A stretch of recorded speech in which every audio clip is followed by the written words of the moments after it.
বর্তমান অন্তর্বর্তীকালীন সরকারকে আমি পরিষ্কারভাবে বলবো, আপনারা কিন্তু বাংলাদেশের জনগণের ভোটে নির্বাচিত সরকার নয়। আপনারা ওখানে বসেছেন।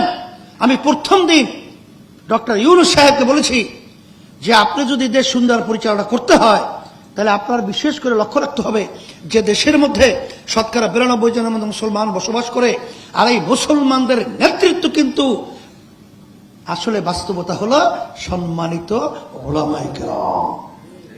আপনি কথা বলার ব্যাপারে তাদের ব্যাপারে সতর্ক অবস্থায় কথা বলবেন। প্রথম যেদিন আমার সঙ্গে দেখা হয়েছে সেদিনকে কিন্তু আমি কথাগুলো বলেছি। সেই হিসাবে আমি অন্তর্বর্তী সরকারকে বলবো যে পরিষ্কারভাবে আমরা বলছি ধর্মীয় শিক্ষা। ছোটবেলায় আমরা যখন পড়ছিলাম তখন হিন্দুদের শিক্ষক ছিল, আমার মুসলমানদের বাচ্চাদেরকে শিক্ষা দেওয়ার জন্য শিক্ষক ছিল, আমরা পড়েছি, আমরা দেখেছি। কিন্তু আপনি গানের শিক্ষক নিয়োগ দিবেন, কি শিখা, কি করতে চান? এই টাকা তো আমরা কামাই করে ওখানে পাঠাই, আর এই সেই টাকা নিয়ে আমাদের বাচ্চাদেরকে বেয়াদব বানাবেন, উচ্ছৃঙ্খল বানাবেন, চরিত্রহীন বানাবেন।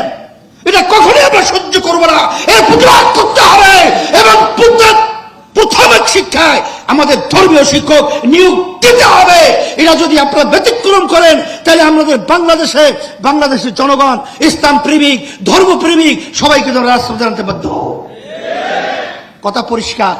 আমি বুঝি নির্মাণের শিল্প, সালাম স্টিল বোঝে ডিউরেবিলিটি। সালাম স্টিল, মোস্ট ডিউরেবল স্টিল। আপনাদের বিশেষ করে উপস্থিত হওয়ার জন্য ধন্যবাদ জানাচ্ছি। আর সম্মানিত উলামায়ে কেরাম সহ বাংলাদেশের সমস্ত মানুষকে আমরা বিশেষ করে বলবো যে দেশ কিন্তু সুন্দর সাজাবার একটা পরিবেশ তৈরি হয়েছে। আমরা যেন এই সুন্দর পরিবেশকে আমাদের অবহেলায় নষ্ট না হয় এই উদাত্ত আহ্বান জানাচ্ছি। সাংবাদিক বন্ধুদেরকে আমি বলবো যে আপনারা যেহেতু এই দেশে বসবাস করেন, এই দেশের সন্তান, আমরা যেন আর ফ্যাসিস্ট এবং চাঁদাবাজ এবং যারা নাকি বিদেশে পাচার করে লক্ষ লক্ষ মানুষদেরকে মিথ্যা কেসের মাধ্যমে তাদের সংসার বিলীন করে, এরা যেন আর ক্ষমতা আসতে না পারে।